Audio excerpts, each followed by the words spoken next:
Hello. Thank you for joining and thank you for subscribing. And I appreciate that.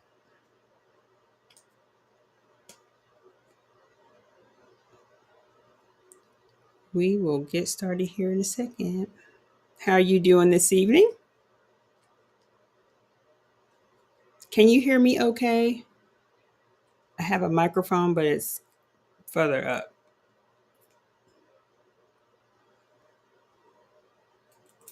Good evening, everyone. Come on in. Thank you for joining. So, tonight is supposed to be a question and answers about embroidery. Um, so, if you have questions, please feel free to ask. Hey, Sean, I'm doing well. Hey, Donzel, how are you guys doing? Or, yep, how are you guys doing? Hey, Miss Linda, everybody doing okay tonight? So, tonight is an embroidery or even embroidery business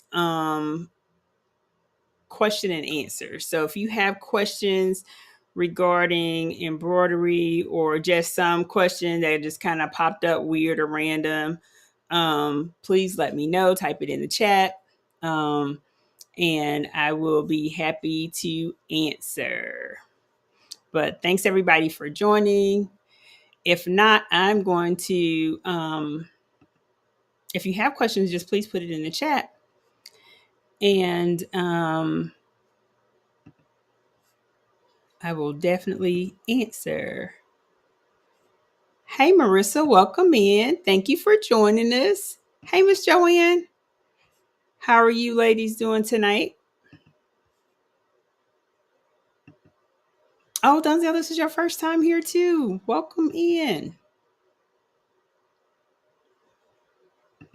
Yes, welcome, welcome, welcome. Okay, so I have over the last 24 hours, I have been embroidering like a crazy person because what was it? 3 weeks ago, I had a company find me on Google, and then they actually ordered 100 shirts, and these are t-shirts. And so they loved them so much, they came back and asked for a rush order for one of their events, and they ordered another 80 shirts. So yesterday, I spent most of the day embroidering shirts and also working on another large order that I had for acrylic.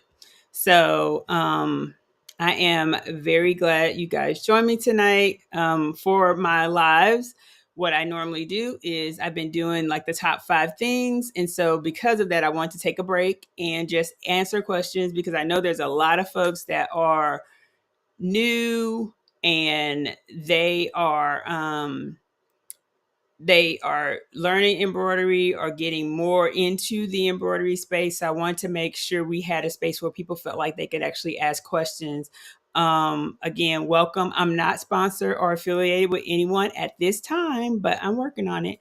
But I still love embroidery. So embroidery, and I have lasers. I also have 3D printers. So I do a lot in those spaces. What is a good vendor for hats? I'm currently using Buck Wholesale. So for hats, I use 2 people. I use AutoCap, and Sean, you probably saw them at Impressions because they're always there. And I also use Pitbull. So those are my 2 favorite vendors for hats. They have really, really good hats. The quality is great. Their shipping is awesome. And AutoCap used to have a location here in Texas. I'm not sure that they still do because the last time I went to purchase hats from them, they shipped everything to me. So I'm not sure, and I'm used to going to pick it up. So that's kind of interesting there. But those are my 2 favorite vendors for hats: AutoCap and Pitbull.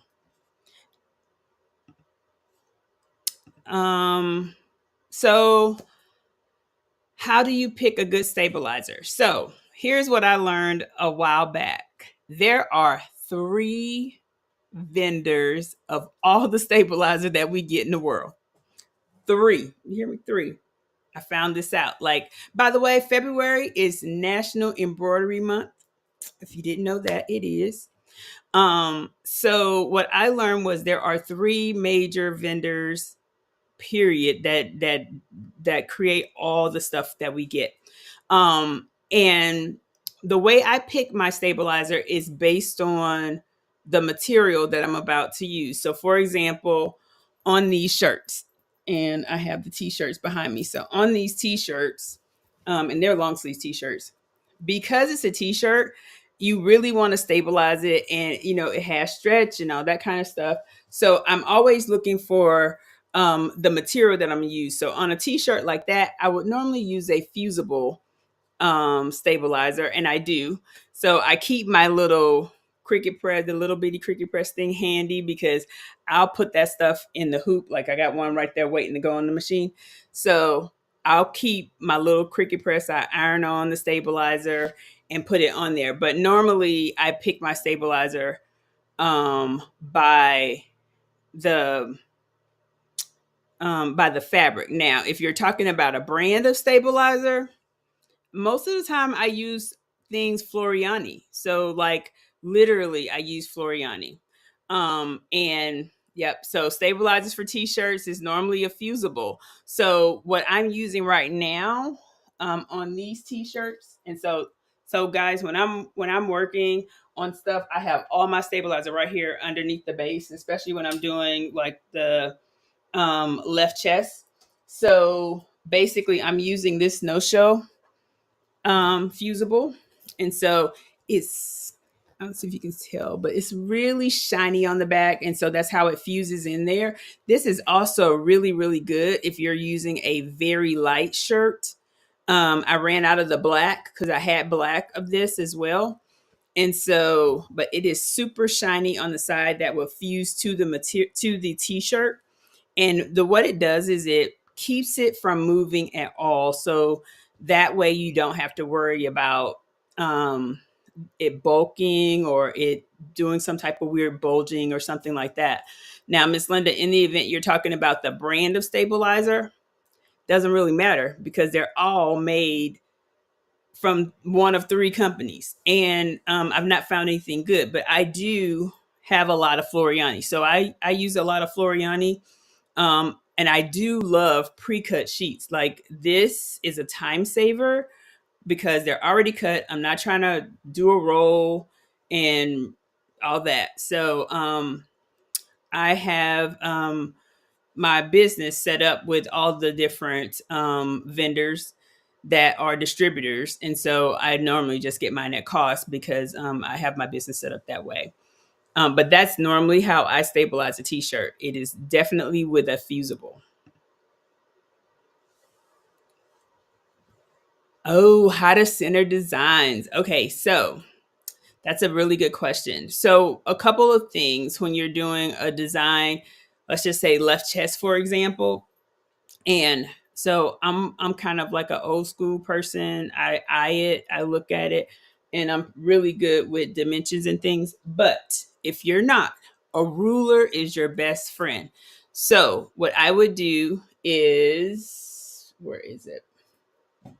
I use, you can go on, if you have a Creative Fabrica account, you can use these little centering things. These work out so well. So what you got to do is you find the center of your shirt. Once you find the center of your garment, thank God this is like not irregular because that would be a thing. And that would bother me. But so you find the center of your garment and then you decide where you're placing it. So, like for example, if I was about to put, because you can put words across shirts like this, and then you can stop it where you want to stop it, and then start it back right over here on the other side of the zipper. So, what I would do is, if I was going to put something right here in my center chest, I would measure it, and then I have these little fabric pins that I take and I mark the spot where I think it's going to go. And so based on marking the spot of where I think it's going to fit and how I've designed it, so based on whatever the design is, I line it up and center it based on this. Now, I did all of this stuff by hand before I got like my hooping station and all that kind of stuff. I do use the hooping station, especially the large one, to just kind of make sure like the shoulders are out and I'm not it's not bunching or anything like that. But if you don't have a hooping station, my thought is use a ruler, because when you're trying to, depending on where you're placing the design, now if I was placing the design around a collar, I would make sure that it wasn't too close to the collar. I would give myself at least 2 inches, maybe an inch, because you don't want too far out. But depending on where you want it to go, you determine how far you're going to, where you want the stitching to begin. But rulers and things like this, the centering, are so important, because what you want to do is make sure that when you're, say for instance, when you're looking at the top of a shirt, you don't want to have it too far up. You don't want to have it way too far down. And you want to make sure that your stitching can start in the right place. But that was a great question, Miss Joanne, because I think a lot of times it's really difficult for people to understand, how you should be centering things, and then where to come from the center. So if you know where the center is located, then you'll know where you really want the design to show up, especially on like kids garments or toddler garments, because they're not as big as our things. Normally you may be able to hold it up to yourself and be like, oh, well, it'll fit here. But what you want to do is definitely you can actually print some of these little cards. And like I said, they have them on Creative Fabrica if you have an account there. And you can print them out and cut them out for yourself too. Hey, Emerald Boo Creations. Hey, Miss Karen. Oh, you're welcome. Hey, Miss Karen. You're welcome. Okay, you have a dime hooping station. And I use those t-shirts. Yes, they are very, very good. The whichever hooping station you have, or these come in handy. Like I said, I'm kind of old school. I'm like somebody's grandmother.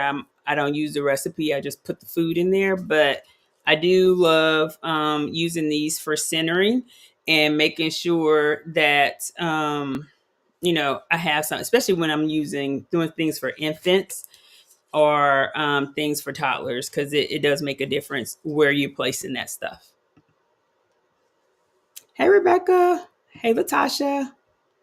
Miss you too, Rebecca. Okay, so any other questions about embroidery? So let's talk about these other businesses. So if you have a business, or if you are thinking of becoming going into embroidery business, there's a couple of things that I think you should look into, right? First, if you're going to sell locally, make sure you understand what happens locally. So if there are other embroiderers that are near you or in the area, go check them out. Go see what kind of things they're embroidering. Go see what kind of things they're allowing. Actually, check the price list. They don't have to know that you're an embroiderer. You could just be a customer going to check it out, because guess what? You never know. You may need them to embroider something for you one day. Who knows? But you should always check out what I would consider the competition, or make sure that you check to see what is happening in your area, because it is very important that you understand that. Because guess what?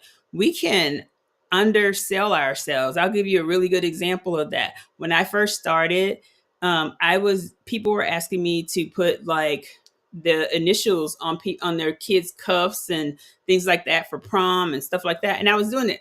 I mean, that little stitch out, while it took me maybe 5 minutes to hoop, I mean, it stitched out in like a minute, because it was an initial, a little bitty initial. Well, I was charging $10. Uh, the local people here that have embroidery shops, they charge $25 to $35 for two initials. And if it was a French fold, they charge $40. I was like, wait a minute. Okay, this is why everybody coming to me. So you have to think about it. And so I was like, okay. So then I told my one customer, because she got all her husband's stuff done. I was like, you know what? I'm gonna have to go up a little. I was like, but I need to make sure that I am competitive for the market, because what I don't want to do is have everyone else upset with me because their customers are leaving.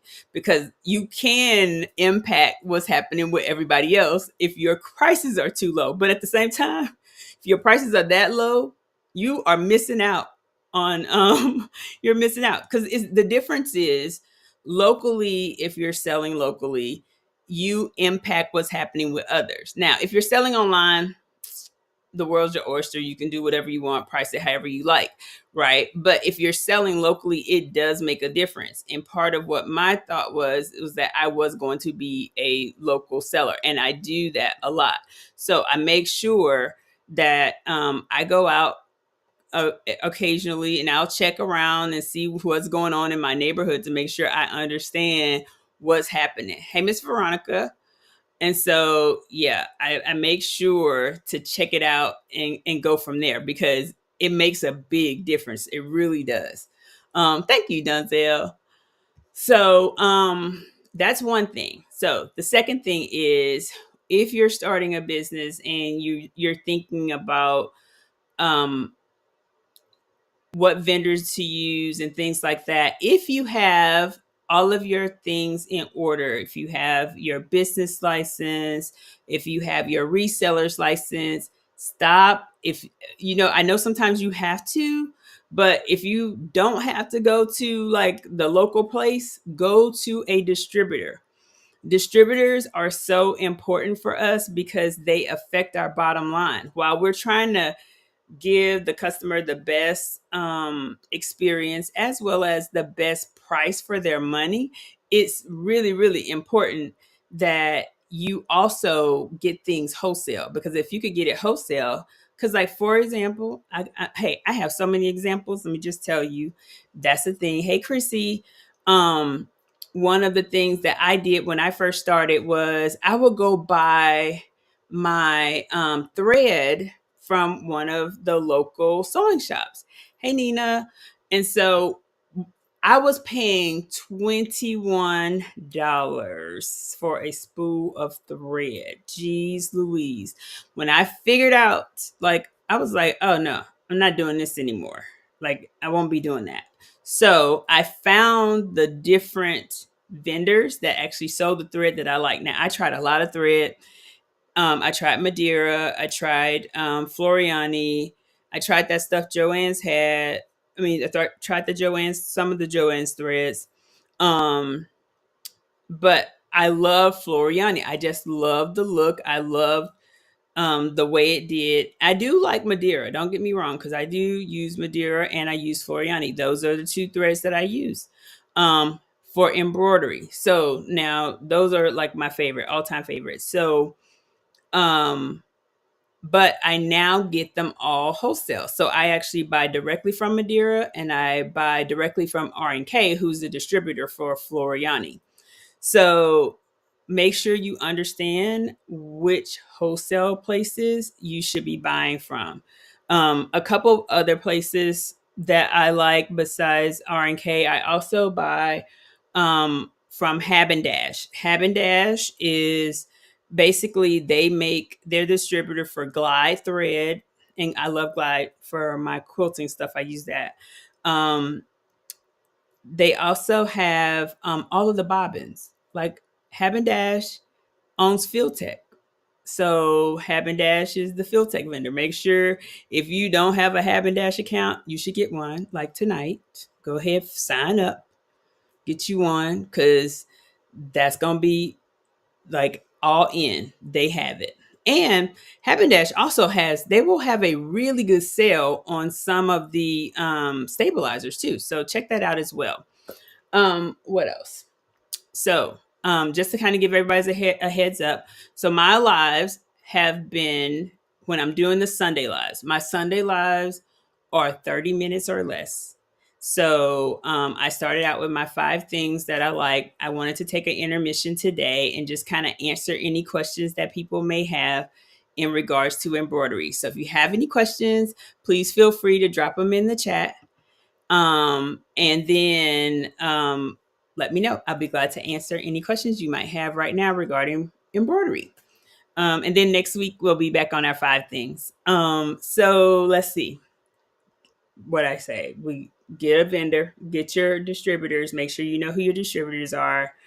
Also, make sure that you take the time to understand your local market or the market that you are catering to. Now, there are some people, they only embroider for kids, they only embroider for adults. Now, if you're thinking of doing branding or some type of brand, make sure you understand the different types of garments. Now, garments are very important. There are some big houses that I'll call houses, because a lot of people, excuse me, I'm so sorry, so a lot of people order from like Jiffy shirts when they're first starting out, right? Because they don't understand that there are distributors. So Sanmar, Alpha Broader, SNS, Lane 7, Axiom, there's so many different distributors that you can get things at really good prices. Um, BAW, I can't even think of what that stands for, but there's a company called BAW. They're here in Texas. They actually do a lot of garments and things like that. So there's so many different places that you can actually go and find stuff. Oh, and you're new to the channel. What? Oh, so I have 3 embroidery machines. I have a red line 15 needle. I have a brother 10 needle, and I have a brother 1 needle. And those are my 3 embroidery machines. Thank you, Latasha. Oh, so that is a great question, Marissa. So for me, I use my standard 7511 for my hats. So what I found was a lot of times it is, if you're having issues with your hats, it could be the digitizing. So let me tell you one thing that I learned from this really good digitizer. And she said, if the embroidery for the hat, if the design does not start from the center and move out, it's probably designed for something else other than a hat. So, basically, what that means to me is once my stitching, I always run the little replay or play of the stitches so I can make sure, especially if I'm putting on a hat and I ask someone to digitize it for the hat, if I didn't digitize it, then I look to make sure that the stitches are going the right direction. So it is very important that you understand, how the digitizing should look and how it actually should feel. So that's a really good question as far as needles are concerned, because normally what I consider the universal needle is 7511, but there are some embroidery machines that have a different needle that they require. And then there are some threads that you would have to have a different needle. For example, I think Burma Llama, that is a very thick thread that can also, it also looks like it could be chenille. It's sold by Madeira. And let me tell y'all, so here's a really sad moment. I don't know if it's sad, but it's special because we as crafters or as creatives, we collect things. So I feel like I have been collecting Burma Llama thread. I think I got a whole drawer of Burma Llama thread down there, all different colors from all the different conferences I've been to. But they do give you the needle that goes with it. Let me see. Oh, you know what? Yep. So this is a Burma Llama thread, and it's seriously thick. Like, guys, you see how thick that is? But it fluffs up and it makes it feels like it could be chenille, but it fluffs up a lot. So that is a really thick piece of thread compared to like our normal thread that we would use, right? So that's really, really good. Hey, Miss Alexis. So the Burma Llama thread is one of those ones where it has to have a special needle. And I'm trying to think of the size because I don't know. Let me look. Hold on one sec. I thought I had some right there. Oh, here we go. So see, I'm telling y'all.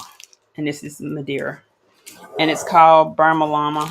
And the size needle this one takes is a number 12. And they actually gave me the needle. Look at that. Oops, it's like too much light. But they gave me the needle to go with it. So it will fit in my machine. This needle will fit in anyone. I probably have enough of these guys for real to like run a whole, like change out all 15 of my needles. Because I got I thought I had one drawer. I got two, my bad, of this thick thread. And this particular thread that this is the firefighter thread. So it's firefighter 40. And again, Madeira has a lot of different colors. And so this is for people who have to be into heat. So it's very, very good for that. But yes, again, if you have to purchase things, it's really good to go to a wholesaler. For example, it's time for me to purchase my needles again. And guess what? Guess who I'm buying my needles from? Can you guess? Can anybody guess? Oh, I'm sorry, I'm missing some things. SNS is amazing. They delivered. Yes, yes. And see, that's so good. Having your account manager near, having you understand the delivery. I mean, it makes a difference. It really makes a difference. So that's one of those things. Now, again, one of the things that I do, I like to go to the source or the distributor. New to embroidery, just finished a monogram. Congratulations, SJ3. But the fabric around, okay. So, yes, that is 100% stabilizer. So, SJ3, depending on the stabilizer you use and the fabric, it makes a difference. So, say for instance, you put this monogram on a t-shirt, you technically needed to have some, I was just talking about it. So you technically needed to have a fusible stabilizer. And what that means is you would iron this stabilizer. It would have a shiny back. You see how that's kind of got a shiny back? It would have a shiny back where you would iron this on the back of the garment so that when you hoop it and the material won't move. The other thing is if it was not one of these and maybe it was like a sweatshirt or something like that, it could have been a couple things. So one, you could have maybe not used a thick enough stabilizer. I tend to use a thicker stabilizer. So like this one's 2.4 ounces. And again, guys, I love pre-cut stabilizer. So see, I have lots of pre-cut stabilizer. But this one is 2.4 ounces. As you can see, it's super soft. Now I got this one on sale from Hab and Dash. But again, and there's others. And so I do have a thicker one. So this no-show fusible, that's the Floriani that I showed you a little while ago. Again, pre-cut. But there's also like a 3.0, a 3.8. So there's different sizes, different thicknesses of stabilizers. So based on your fabric. Now, one thing that I do is when I start like if I had a bunch of little oopsies or whatever, I keep those because you can always test stitch out on them. You can test the stabilizer on them so that you know exactly what it should be. What material were you embroidering on SJ3? Yeah, it did look woolly. It did look woolly, Ann. So software. I use Embroiance for digitizing, but I also have Um, what's the other one I have? Oh, I also have So What Pro. So I got that earlier on from Miss Eve, like years ago. Yeah, please hit that like button. Yes. I do love when they take the guesswork out as well. Alexis, it makes it so much better. What do you use that thread for? Oh, so this thread. Now, this Burma Llama thread, I haven't used technically myself yet, and we're over time, but I'm gonna keep going. So I haven't used it myself yet, but it is used to make things come to life. It makes it look like it is thick and fluffy on the garment. So, say for instance, and there's like a brush, a little wire brush that you use. Once you've stitched it out, you pick it out and it makes it look fluff. So I want to use it on a tiger. So I graduated from Grambling State University and I love tigers. And so I want to do a huge tiger on the back of my shirt and use this thread and fluff it out. And the way they show you how to use it at Madeira, it looks amazing once you fluff it out. It makes it look like it's a furry type item, kind of like chenille. Oh, thank you, Miss Veronica. Yes, Haben Dash. Yep. So Miss Veronica got it. I asked earlier, I had to order needles. So who am I ordering from? There we go. I'm ordering directly from Oregon Needles. Like, I'm not going to Amazon. I order them by the thousands because one tip, a lot of times when we have problems with our machines, it's a few things you should always check first: your needle, your bobbin tension, and it's the lower bobbin tension, not necessarily the top tension, but most of the time it's that bobbin tension, or you may need to oil the machine, especially if you have a multi needle. Um, so it makes a difference. So I color match sometimes. It depends on what I'm making. So now, if it's like a black hoodie and I'm actually doing something in black on black, then my bobbins are black. So I have three color bobbins. I have white, I have black, and I have a nude color. Those are the only three color bobbins I have because I feel as if most times you use white because you're only seeing that little bitty line of the white in the back. And so other than that, I probably use black on maybe a black on black cap. I use black for special things. But and then my nude color, it's just random. If I grab my hand in there and grab one, I may just use it. But that's when I don't necessarily color match my bobbin with my thread unless I'm sewing. Sometimes if I'm sewing, I might do that. Um. Oh, okay. You're welcome, Nina. All right. Okay. Let's see. I'm going down because we are 3 minutes over. Miss Nina is so on Madeira. That's right. The brush and everything. They have all of it on Madeira. Yes.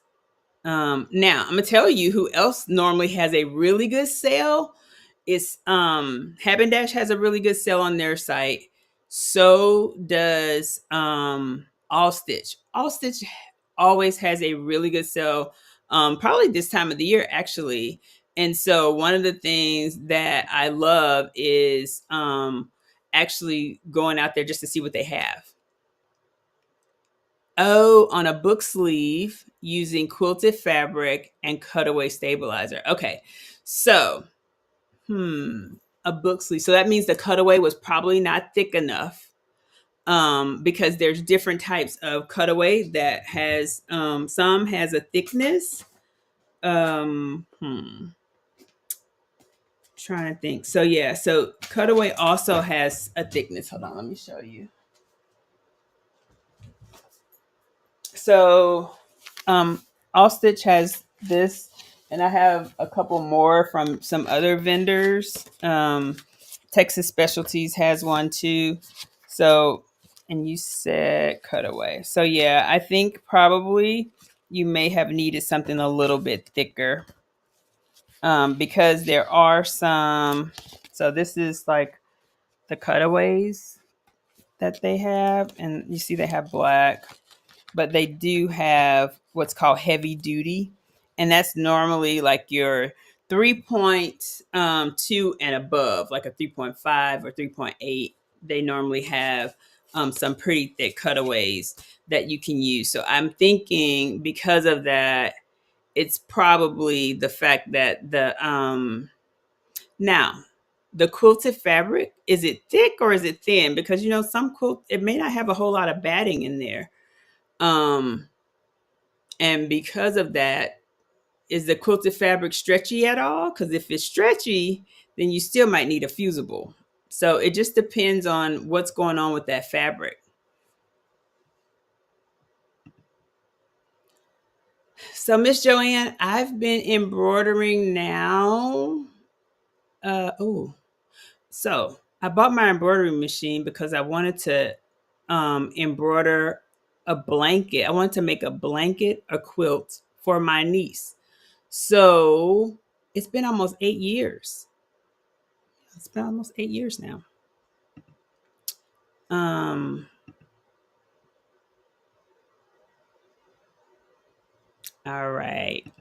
Okay, what thread do you use for small? Oh, so I use Floriani or Madeira, either one, but mostly Floriani. And I do have, let me show you. On this jacket, I have some small lettering. So I don't think it's the thread for small lettering. I actually think it's the digitizing and the machine. So see this? Super tiny on there. But I mean that's a really tiny font.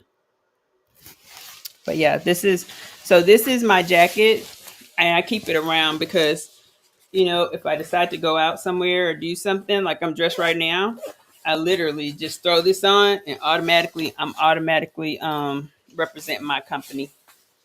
So this is these little jackets like this, and it's kind of like a waterproof almost jacket, but it's super cool. It's really cute. You throw it on, you good. You're already ready to roll. I keep one of these in my car just in case I go somewhere and I need to represent my business. Um, what do I want to embroider? Oh, are you asking Miss Marissa what she want to embroider? Oh, what made me want to embroider? So, my so in full transparency, my baby sister passed away in 2015. And so one of the things I wanted to do, because I found a whole lot of her t-shirts, she was also military. And so I had her daughter. And so I wanted to make her a quilt. And so I got the embroidery machine because I felt like I wanted to stitch in my sister's handwriting into this quilt. And so I needed to learn how to do embroidery in order to do that. So I'm thinking I want to do a quilt, but I need to know how to get her handwriting into this quilt for my niece. Now, fast forward, my niece went to college. Um, oh gosh, last semester, and so I did make the quilt. The quilt came out really nice. I will post it. It's all mushrooms because that's what she loves. Is mushrooms. I'm allergic to mushrooms, but she loves mushrooms. And so I did her quilt in mushrooms. I did not put my sister's handwriting in there, which I still think I will in another one for her probably this year. But that's what got me into the whole want to embroider. Now I have sewn since I was in high school. Like I was sewing stuff, when hammer pants was a thing, like MC Hammer pants. So, but that was what got me into embroidering. Oh, thank you. Yes, I love the vest. Although it's a little bit too big now, and I'm planning to make some more. But yes.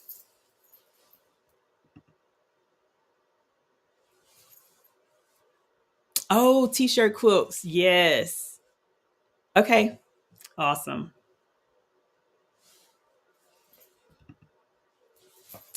Um, how did I build up my business when I started? So I still work. So I still have a regular job, but I had a couple of goals.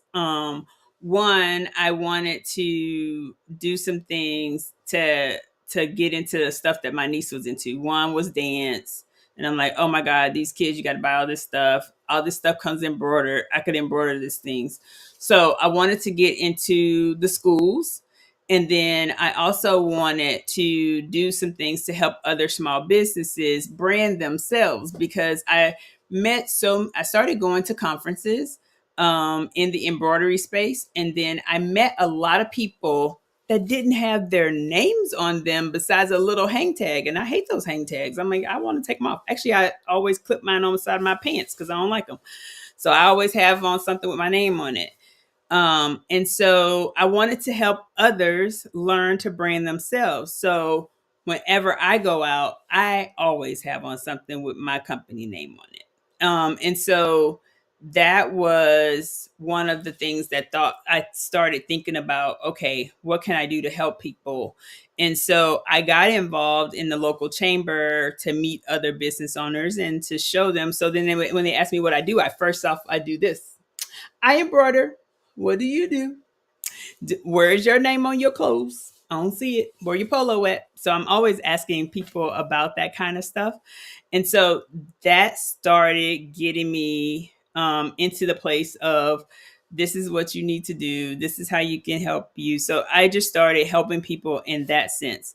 Now, in addition to that, I also thought about, I live in Texas. There's a lot of things here and how can I do other things? Now, I love making signage.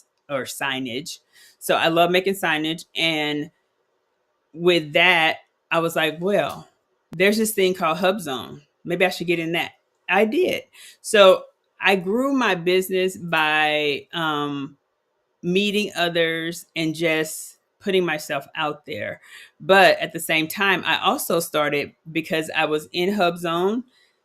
I was in the Chamber of Commerce. I started being able to bid more and I started finding out more about stuff that was happening locally here. So, fast forward last year, I got two contracts with one of the major schools districts here. And then I also am doing stuff for other people. Now, another good way to do that is through your SEO. Now, I'm going to drop. Here's the biggest thing I can tell y'all tonight before we log off, because I know Sean has to go get ready for her live in a few minutes. But here's the biggest thing. If I don't say anything else tonight, as you are uploading, as you are taking pictures, as you are doing things with your business online, rename your photos, rename all those things and put it with whatever the description is, but include your business name. Because like if you would go out and you would Google my company, all my pictures will show up. So like, when you were Googling stuff, what you want to do is give the search engines the ability to find you. Like it's called SEO. And so that is how the search engines find you. So if you are downloading things out of Canva, if you're making your screenshot, it is nothing that I put on social media or nothing that I put on anything that is a file that I have access to that I don't rename. And I name it whatever it is, but I also have in there my business name so that anytime you Google or somebody Googles embroidery, like all my stuff that has embroidery has an embroidery name on it too. So that if somebody just saying embroidery Frisco, Texas, or embroidery Dallas, Texas, or embroidery Fort Worth, you're going to find me because I have embroidery in all of my file names. Like I literally have renamed all of my pictures and everything so that when the search engines are looking for Go Savvy Designs, they can find me that way. So take some time. I know it takes some time, but you can definitely do it by helping yourself by renaming stuff and all of that. So the search engines have helped me to build my business as well, because as people are looking for embroiderers, they're able to find me on Google search as well. And excuse me, any other questions? You said you, I just Googled myself. I'm in there. That's awesome. That's awesome. I love it. All right, guys. So today's live was 45 minutes. I appreciate you all joining. If you haven't subscribed to the channel, please take a moment, subscribe. There's going to be some more stuff to come, because I am. I also quilt. So I have another space where I have a quilting machine. I have a long arm, and I actually do quilting. And one of the things I would like to do is maybe like a quilt along, kind of like a block. We do a block together on our embroidery machines, because there is such a thing as in the hoop quilting. And so I was thinking maybe we could do something like that. Now, I just want to know what your interest is. You know, if you're watching this on the replay, if people watch this on the replay and you are interested, please comment below the video and let me know if you're interested in doing something like that, because we definitely could do one block, and I could have all the stuff and put it in a package and ship it, and then in March we could do a block together, and you guys could learn how to quilt in the hoop, because it's pretty easy. And then if you have like a scan and cut or anything like the Cricut, whatever, we can actually add to our block over time by adding you can actually add applique to a block, and then one block, all you need is maybe 6 blocks, and you got you a little mini quilt all there. Yep. All right, let's make sure. Oh, you're welcome. So normally I come on every Sunday at 6 p.m. Central Time, and I'm normally only on for, I try to stay under 30 minutes, but I knew question and answers would kind of get us, everybody going. So I'm glad you did that. Yes, I do make videos, and I'm a late night person too. So there's a lot of videos on my channel. I also have a Pinterest video that does embroidery 101. I was the first Pinterest TV a machine embroiderer on Pinterest TV. So I'm over there as well. So, and then I do have some other like videos and things on the channel. So yeah, check me out. I'm definitely here. Um, Okay. Yes to the quilt along. Yes. Okay. All right. So I think it would be fun. And the way I would like to do it is we can do a quilt along. I can set up like a video chat, and we all just join and just have a good time. And then we just work through it. It would be great, I think. Okay. All right. So this is what I will do. Oh, Miss Ann, you're a long armor also. Okay, awesome. I love it. I have the Moxie because I was trying it out, and I absolutely love it. And so I have Pro Stitcher Light, but I love that. Okay, Miss Linda. All right. Oh, you have a long arm also. Yes, look at that. I'm excited. I'm excited. See, we will be in great company, because people with long arms. I'm a newbie to the long arm world. I've only had my long arm maybe a year and a half. So but I would love it. So yes. Well, you guys, it has been a really, really good evening. I appreciate you all for joining.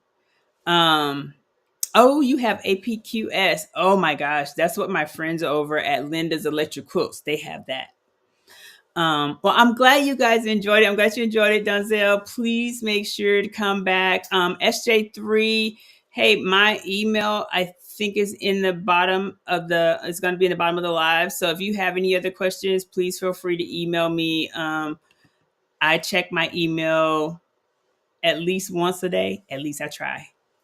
Oh, you're a newbie too. Okay, Miss Linda. And so yeah, so I'll be more than happy to help you if I can, just to see what's going on with yours. But it should, I really think it may be stabilizer. So yes. Well, guys, thank you so much again.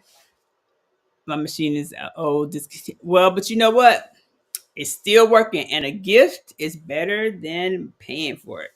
So, and I always say, like, I try to, my business, thank goodness, has paid for all my toys, including I have a gigantic laser that I can lay in.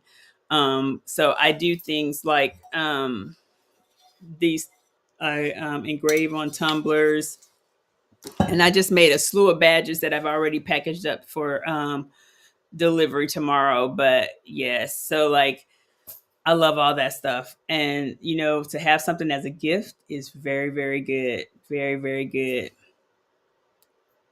Oh, yes. So Alexis and I actually know each other. We had a great time. Like, we haven't seen each other in a year now. It's been a year. Oh, my God. Like, we hung out in Long Beach last January.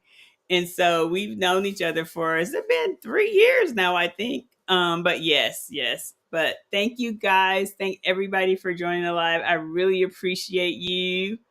Okay, look, Miss, she's waving her pink hand. And I'm glad you guys were able to join. And again, I'll be back on next Sunday at 6 p.m. Central Time. And we'll be talking about five more things. And then I may go live because I have this amazing haul that I have not done. And it is from Checkers, Joann's, Quilt Country. Let me tell y'all, there my fabric, Jesus. We going to somebody needs to say a little prayer. Maybe I give no, I'm not gonna say that. I was about to say maybe I give it up for Lent. Nope, nope. Nope, nope, nope. Can't give up buying fabric. No, no, no, no, no. No. Maybe I can back it off a little bit. Maybe not buy so much when I go to these stores. Maybe. I don't know. But I'm not giving it up. I can't give it up. No, no, no. So I won't do that. But let's see. I'm thinking about going live later, but I know there's a lot of other folks that go live tonight. So it just depends on when other folks get off live because I don't like to be in contention. I want to make sure that everybody can learn from all the other people. So if you don't mind, don't forget, please hit the like button, and thumbs up, please hit the thumbs up. And have a great week. And so my goal is GEAUX. So I always say, go sew something.